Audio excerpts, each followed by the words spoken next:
6 years. 6 years na ako sa Sun Life. 1 year na ako sa Sun Life. 2 years na, ma'am.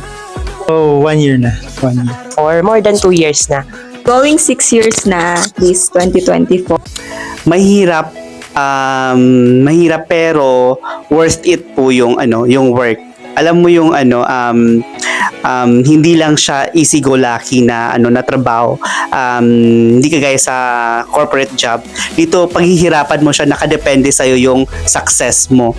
Kung gaano ka kasipag, yun rin ang kikitain mo at saka yung magiging success mo dito. So tayong natutulungan at nakakausap. So thankfully napasok ako dito dahil mas marami akong nakakausap at natutulungan na tao. So ayan. Nag-develop din yung personality. Very challenging, and at the end of the day, masaya kasi meron kang may nai-improve pa sa sarili mo na magiging better person ka pa pala. Masaya kasi maraming pagkain. Maraming pagkain. At yung experience at yung marami kang makikilala and matutulungan din. So, masaya siya. Nakakapagod pero masaya. Ayun.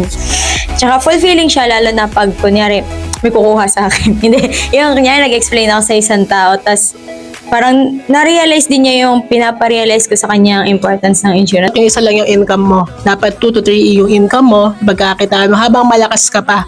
'Di ba? So, wala namang nakakahiya magbenta. Lalo na kung makakatulong ka naman. So, I think mapapayo ko sa inyo kung gusto niyo ng another source of income, go here in Sun Life. Hindi na pwede yung mahiyain.